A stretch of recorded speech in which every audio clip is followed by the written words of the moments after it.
সবাইকে জানাই কৌশিকী অমাবস্যার অনেক অনেক শুভেচ্ছা। হ্যালো হাই এভরিওয়ান, কেমন আছো তোমরা সবাই? আশা করছি খুব ভালো আছো।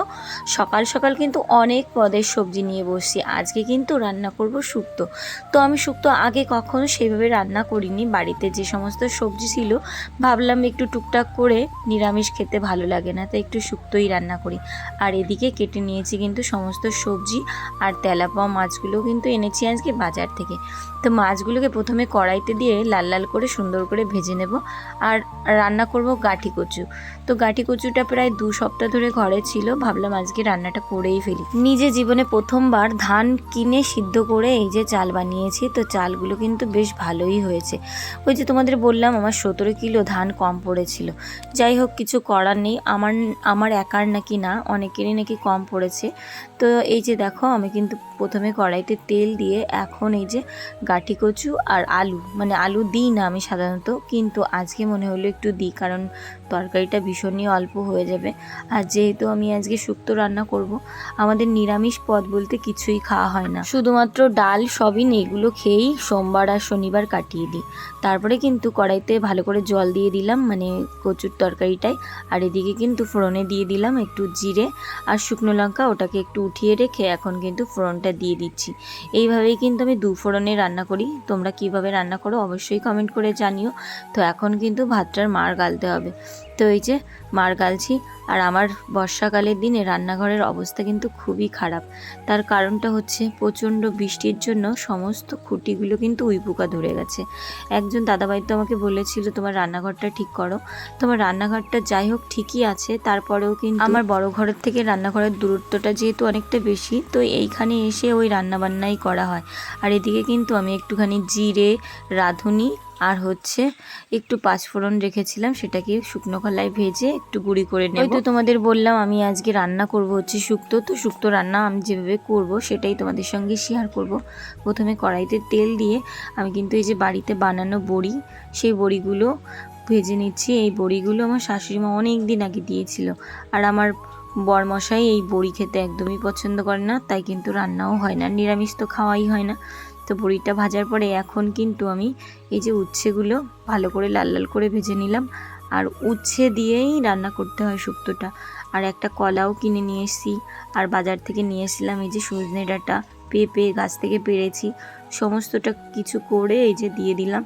আজকে শুক্তোটাই কিন্তু হলুদ দেবো না, আমি যতদূর জানি শুক্তোই অনেকে কিন্তু হলুদ দেয় না। তো দিয়ে দিলাম নুন পরিমাণ মতো। আর এখন কিন্তু এই যে 1 প্যাকেট দুধ এনেছিলাম।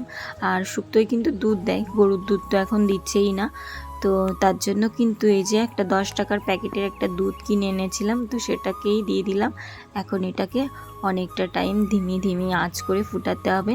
আর এই যে দেখো, আমি কিন্তু চলে এসেছি হাঁসের ঘরটা একটু খুলে দিতে, কারণ হাঁসগুলোকে আটকে রেখেছিলাম। এখন তো বেশি একটা রোদও ওঠে না, তাই কিন্তু এইভাবে হাঁসগুলোকে দেখে রাখতে হয়। ভাবলাম রান্নাটা হচ্ছে তার ভিতর আমি হাঁসগুলোকে ছেড়ে দিই। আর এদিকে কিন্তু এই যে আমি মশলাটা দিয়ে দিলাম, যেটা গুঁড়িয়ে রেখেছিলাম একটুখানি চিনি আর ঘি দিয়ে। এখন কিন্তু শুক্তোটাকে নামিয়ে নেব। এইভাবেই আমি সাধারণত শুক্তো রান্না করি। খুব একটা রান্না এসব হয় না, কিন্তু আজকে সমস্ত সবজি হাতের কাছে ছিল, তাই ভাবলাম একটুখানি শুক্তোই করি। তো দেখো সাদা সাদা হয়েছে। আর এইখানে কালারফুল তরকারি, যেটা হচ্ছে গাঠি কচুর তরকারি, একটু ঝোল কম দিয়েই রান্না করেছি। তারপরে কিন্তু মেয়েকে খাইয়ে স্কুলে পাঠিয়ে দিয়েছি, এখন দুজনে বসেছি খেতে।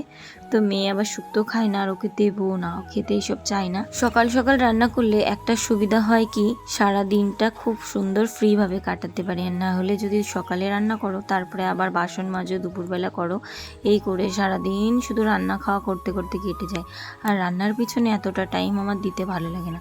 তারপরে দেখো খাওয়া দাওয়া সেরে বাসনগুলো সমস্ত মেজে ঘর বাড়ি পরিষ্কার করে নিলাম। আর অনেক দিন থেকে জানো তো আমার মানে এইখানে জ্বালানিই নেই, জ্বালানি প্রায় শেষের পথে। তো যে কটা জ্বালানি পিছনে ছিল সেই জ্বালানিগুলো পরিষ্কার করে এই তো এখানে এনে রেখেছি। ভেবেছি পরের দিন আমি উনুনেই রান্না করব। উনুনটাই কিন্তু আমার এখনও ভালো আছে, জল টল কিছু ওঠেনি। আর এই আঁচের উনুনটাই ভেবেছি রান্না করব। আঁচের উনুনটাই রান্না করলে খুব একটা কাঠ পড়ে না, তো 1 2 3টে কাঠেই রান্না হয়ে যায়। তো বাগান থেকে কিছু জ্বালানি কুড়িয়ে ওই তো পরিষ্কার করে ওখানে রেখে দিয়েছি, আর উঠোন টুঠোন ঝাড় দিয়ে রেখেছি। তো সমস্ত কাজবাজ কিন্তু আমার পুরোপুরি কমপ্লিট হয়ে গেছে। সকাল থেকে বলতে পারো সারাটা দিন এইভাবে কেটে যায়। তারপরে কিন্তু স্নান করে একটুখানি রেস্ট করে দুপুরবেলা আমাদের গ্রামে একটা মেয়ের ছেলে হয়েছে, সেই মেয়েটা বাবার বাড়িতে এসে বেড়াতে, তাই বাচ্চাটাকে দেখতে গেছিলাম। ওই যে ওর দিদা, তো বাচ্চাটা কিন্তু মাত্র 2 মাস বয়স। কীভাবে তাকিয়ে তাকিয়ে আমার কথা শুনছে। তারপরে কিন্তু আমি ওকে কোলে নিলাম। ভীষণই শান্ত, যদিও 2 মাস বয়স। আর এদিকে এই যে রাহি, উনি নাকি আমার বরকে বর বলে, মানে বলে কি বর কই, ওই যে এর সঙ্গে একটু খেলা করলাম।